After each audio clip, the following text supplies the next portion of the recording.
ഈ ഗർഭിണിയായ സ്ത്രീ വളരെ പോഷകമൂല്യമുള്ള ഭക്ഷണ സാധനങ്ങൾ കഴിക്കാൻ തുടങ്ങുന്നു. എന്നാൽ ആ പെൺകുട്ടിയുടെ വയറ്റിലുള്ള കുഞ്ഞാവട്ടെ ആ ഭക്ഷണം കഴിക്കരുതെന്ന് ഓർമ്മപ്പെടുത്തുന്നു.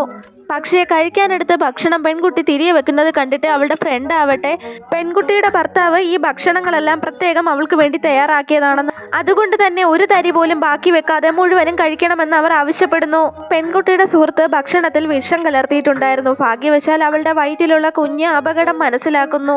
അതുകൊണ്ട് തന്നെ കൃത്യമായ സമയത്ത് അമ്മയെ കുഞ്ഞ് തടയുന്നുണ്ട്. അവർ ഇരുവരും കൂടി വ്യക്തമായ ഒരു പദ്ധതി ആ സുഹൃത്തിനെതിരെ തയ്യാറാക്കുന്നു.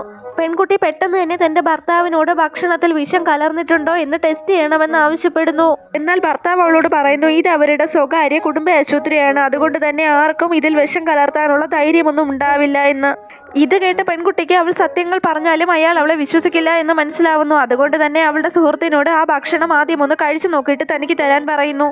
പെൺകുട്ടി കഴിച്ചാൽ മാത്രമേ ആ ഭക്ഷണം അവൾ കഴിക്കൂ എന്നും പറയുന്നു. അതോടെ വേറെ നിവൃത്തിയില്ലാതെ സുഹൃത്തിന് ആ ഭക്ഷണം വാങ്ങിക്കേണ്ടി വരുന്നു. സുഹൃത്ത് മനഃപൂർവ്വം ഭക്ഷണം അടങ്ങിയ പ്ലേറ്റ് താഴേക്ക് ഇടുന്നു. പെൺകുട്ടി അവരോട് പറയുന്നു, കുഞ്ഞ് തന്നോട് സംസാരിക്കുന്നുണ്ട്, അതുകൊണ്ട് തന്നെ ഇനി കുറച്ചു നേരത്തേക്ക് ഭക്ഷണമൊന്നും വേണ്ട എന്ന് പറയുന്നു. തന്റെ പദ്ധതി മുടങ്ങിയിൽ സുഹൃത്തിന് വളരെയധികം ദേഷ്യം തോന്നുന്നുണ്ട്. അടുത്ത ദിവസം പെൺകുട്ടിയെ കാത്ത് സുഹൃത്താവട്ടെ സ്റ്റെയറിനടുത്ത് നിൽക്കുന്നു. ഈ സമയത്ത് പെൺകുട്ടിയോട് അവൾ പറയുന്നുണ്ട് പെൺകുട്ടി അവളുടെ പകരക്കാരി മാത്രമാണെന്ന്. കുഞ്ഞ് പെട്ടെന്ന് തന്നെ അമ്മയ്ക്ക് എന്തോ ആപത്ത് സംഭവിക്കാൻ പോകുന്നു എന്ന് മുന്നറിയിപ്പ് നൽകുന്നു. അടുത്ത നിമിഷം സുഹൃത്താവട്ടെ അവളെ പടികളിൽ നിന്ന് താഴേക്ക് തള്ളിയിടുന്നു. എന്നാൽ കുഞ്ഞ് അവളെ സംരക്ഷിക്കുന്നുണ്ട്.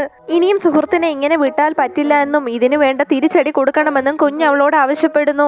പെട്ടെന്ന് തന്നെ പെൺകുട്ടി തനിക്ക് വയറ് വേദനിക്കുന്നു എന്ന് ഭർത്താവിനോട് പറയുന്നു. അങ്ങനെ അയാളുടെ സിമ്പതി പിടിച്ചു പറ്റുന്നു. ഈ സമയത്ത് സുഹൃത്ത് പുതിയ കള്ളങ്ങൾ മെനയാൻ തുടങ്ങുന്നുണ്ട്.